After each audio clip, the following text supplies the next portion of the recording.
د ضلع کلا عبدالله په تحصیل ګلستان کې د انګورو د پیداوار په حواله د صوبې د ټولو غټ باغ قاسم باغ دی.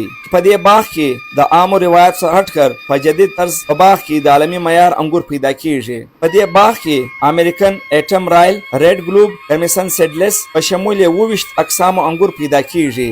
دلته 22 قسمه انګور لرو په ګلستان کې، او په هغه انګور کې یو څه اقسام به زه درته ووایم.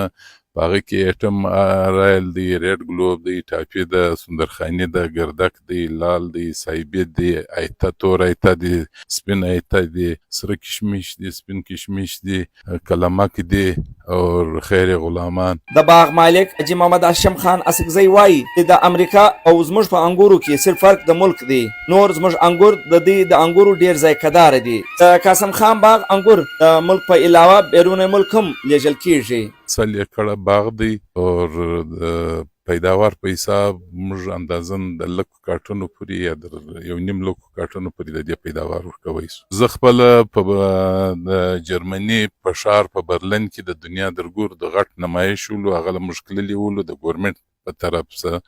په هغه نمایش کې د ایشیا یو ریسرچ پاکستان یو انګریز ته ورکړی ولو، هغه هلته راسره میلاو سول. هغه راته وویل چې مطلب کوم انګور چې ته د صایبي او د لال خوند غواړې، هغه د لې دا خوند په دنیا کې بل ځای نشي پیدا کوی. هغه خوند اغستی په باغو کې دی. په دې باغ کې د مختلف قسم انګورو کاشت بزګر هم ډیر په خوشاله دي.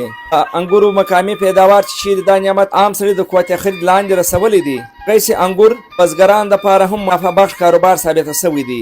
بیرونی ممالک خو د مخه موږ سنگاپور او ډاکا او دوبۍ لکلله، او اوس چې دی زیاتر پیداوار د لې په ملک د ننه سپلای کیږي. په هغه کې په ډیره پیمانه په ګوجرانوالا کې دی، لاهور دی، اسلام آباد دی، کراچي دی، سکر دی. ته کاله زوړ باغ سالانه او لک کریټ انګور پیداوار اصل کیږي. د صوبې د ټولو غټ باغ قاسم خان کې رایل ایټم، ریډ ګلوب ګور امریکا او د یورپین انګور سره هم زیات خوږ لذت لري. د کیمرا ټیم سره اختر ګل فام، نو خیبر پښتونخوا، پاکستان.